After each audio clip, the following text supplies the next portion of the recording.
Артисты из бродячего театра. Первая часть.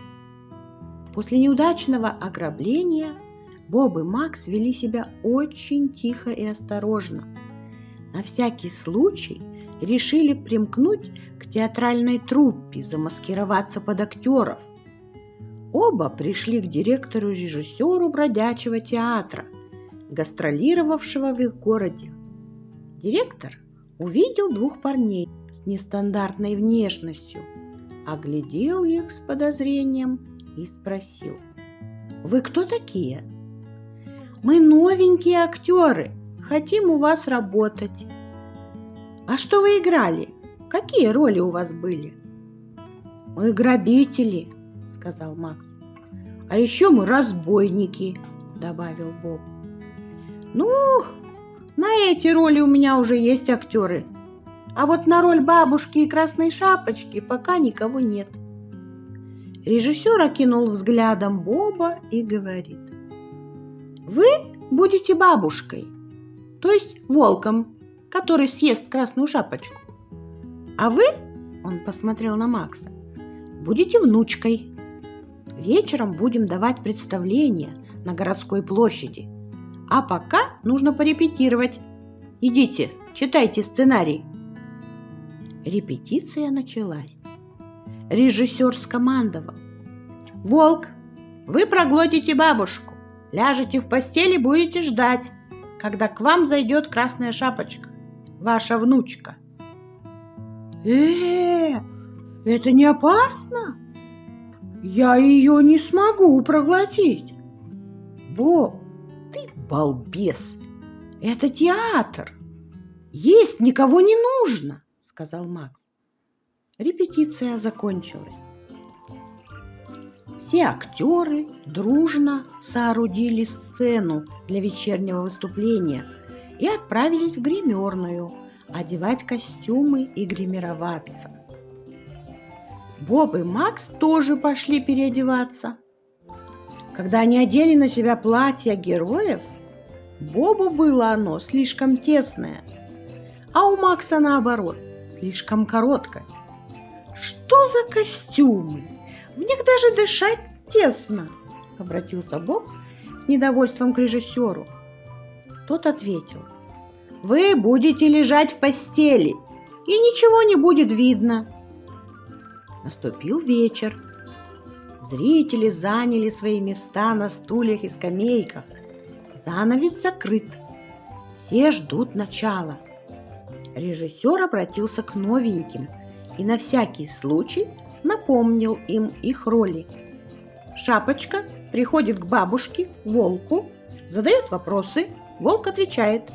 Потом бабушка, то есть волк, съедает внучку. Боб, еле дыша, в дурацком чепчике прошел на сцену и только хотел лечь в кровать, как швы на платье стали трещать. Режиссер услышал эти звуки и говорит ему: «Потерпи несколько минут, и все будет хорошо». «Оно мне мало!» — с раздражением произнес Боб. С трудом улегся и накрылся одеялом. Занавес открылся. На сцене в кровати лежит Боб в роли волка, переодетого в бабушку. Его пузо было таким большим, что казалось, он и в самом деле проглотил кого-то. На сцену вышел Макс в очень коротеньком платьице с корзинкой в руках. Гримеры сделали им носы с горбинкой. У Боба он был как у орла, а у Макса как у грифа. Макс тихо подошел к кровати, сел на край и, глядя на нос своего приятеля, еле сдерживая смех, говорит: «Бабушка, почему у тебя такие большие уши?» Бобу слишком жмет платье. Он нервничает и раздраженно говорит: «Чтоб тебя хорошо слышать, как ты ржешь». Макс продолжает говорить по сценарию: «Бабушка, а почему у тебя такие большие глаза?» «Чтобы тебя хорошо видеть, как ты у режиссера деньги спер». Боб в этот момент чихнул и говорит: «Вот, правду говорю». Режиссер за кулисами шепчет: «Что за балаган? Почему не по сценарию? Макс со злостью посмотрел на Боба и говорит: «Бабушка, а почему у тебя такой большой нос?»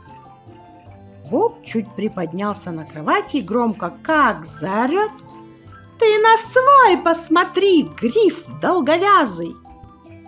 У Боба снова зачесался нос. Он как чихнет.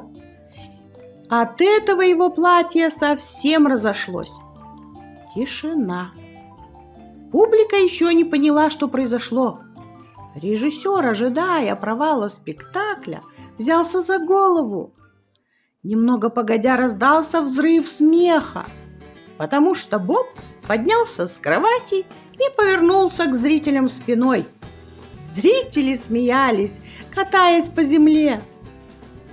Директор-режиссер в панике кричит: «Давайте занавес! Они уничтожают мой театр!»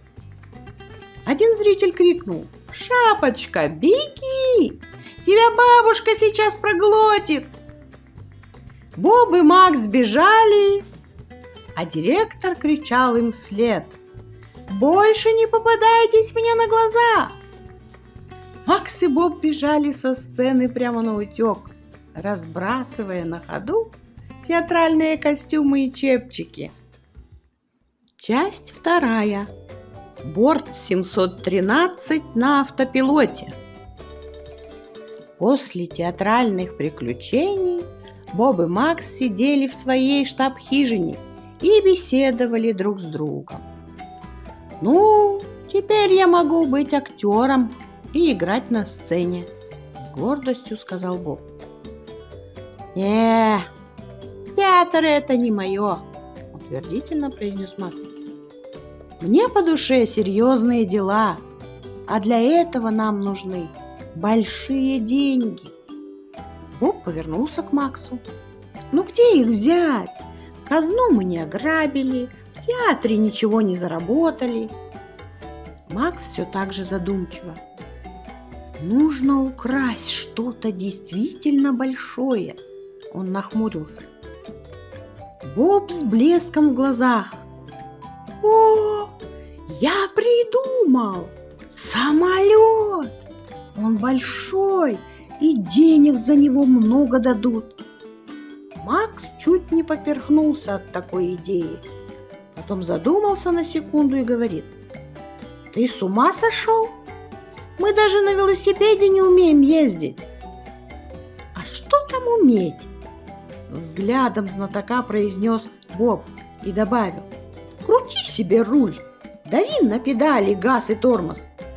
Макс посмотрел на своего приятеля с удивлением и говорит: «Боб, ты полный придурок. Во-первых, не руль, а штурвал. А во-вторых, в самолете нет педалей газа и тормоза. Он же по воздуху летит. Ну, тормознешь ты, и что?»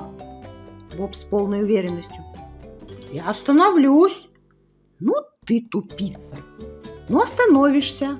А потом что?» Боб невозмутимо говорит: «Выпущу всех пассажиров и полечу дальше. А когда прилетим в другой город, то продадим его на рынке». Макс почесал свой затылок, подумал немного и протяжно произнес: ну это другое дело. Тогда пойдем, угоним его». Так начался безумный план века по угону самолета.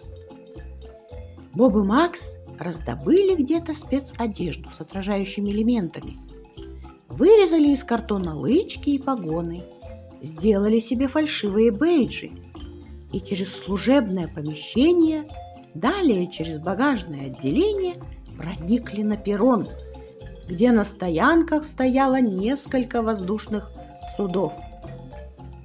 Макс, обращаясь к Бобу, говорит: «Главное не спалиться, держись уверенно». «Да, я так и делаю», — с важным видом произнес Боб. К ним подошел настоящий пилот. «Кто вы такие?» Макс быстро сориентировался, принял важный вид и говорит: мы инспекторы из главного управления, проводим внеплановую проверку самолета». Пилот покосился на них и подумал: вот тупые. Не самолета, а воздушного судна, а еще инспекторы из управления. Но ничего не заподозрив, добавил: о, отлично! Тогда вам на этот. Он как раз готовится к полету. Указав на ближайшую стоянку с самолетом, удалился в диспетчерскую для летного состава. Боб и Макс замерли. Макс шепотом, чтобы пилот не услышал: вот это мне нравится! Так удачно все складывается! Боб радостно покачал головой в знак согласия. Значит, все идет по плану. Они оба поднялись по трапу и зашли в кабину пилотов. Макс оглядел всю приборную панель и присвистнул. Так, тут примерно 1000 кнопок. Боб уселся в кресло второго пилота и стал нажимать на все кнопки подряд. Какая-то из них точно заведет двигатель. Боб перевел управление в режим автопилота. Закрылись двери, запустились двигатели, и самолет начал выруливать на взлетную полосу. И тут вдруг сработала сигнализация. Макс в кресле командира вдруг запаниковал. «Ты что сделал?» Боб: неважно. Главное, держись. Самолет начал двигаться, но не вперед, а как-то вбок. Тут раздался голос из динамика. Диспетчер произнес: «Порт 713, у вас какие-то проблемы?» Макс крикнул прямо в динамик: «Да нет, все в порядке. Просто колеса кривые. Самолет движется боком». Воздушное судно уже выруливало на взлетную полосу. Остановился, заглушил двигатели. Автопилот проверил все параметры готовности. И тут до Макса дошло: случись что, падать с высоты будет очень больно. Автопилот принял команду диспетчера: полет разрешен. И тут вдруг в кабину зашли люди в форме службы охраны. «Выходите с поднятыми руками! Вы что, пытались угнать судно?» «Нет, что вы! Мы просто перепутали самолет!» С виноватым видом проговорил Макс. Боб и Макс поняли, что их план провалился. Боб нечаянно нажал какую-то кнопку, открылся аварийно-спасательный выход, надулся резиновый трап, и они пулей съехали по нему из самолета. Ударившись друг от друга, пустились наутек по летному полю. Служба охраны бежала за ними, а позади, по взлетной полосе, разгонялся самолет, набирая скорость для взлета. Борт 713 продолжал разгоняться, а впереди него со скоростью ветра бежали Боб и Макс. Они свернули с полосы и уже бежали в другом направлении. Боб крикнул: «Надо спрятаться!» Макс, запыхавшись: «Давай прыгнем вон в тот куст!» Они нырнули туда и пропали. Охрана искала их по всему взлетному полю, но так и не нашла. Они как сквозь землю провалились. Прошло какое-то время. Диспетчер объявил: тренировочный полет на автопилоте завершен. Борт 713 произвел посадку.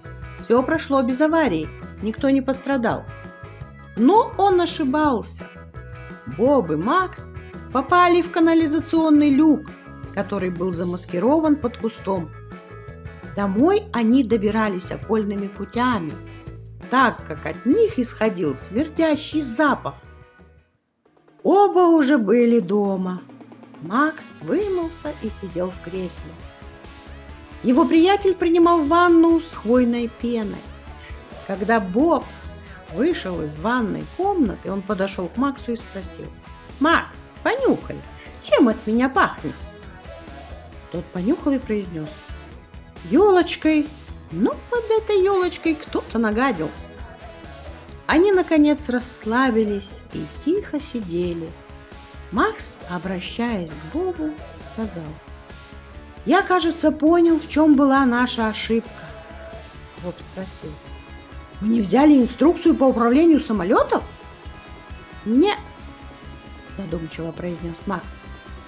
«Мы позарились на слишком большой объект.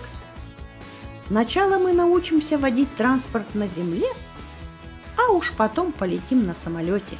Боб воодушевленно. Как насчет грузовика? С него падать не так высоко. Надо это дело как следует обдумать, закончил разговор Макс.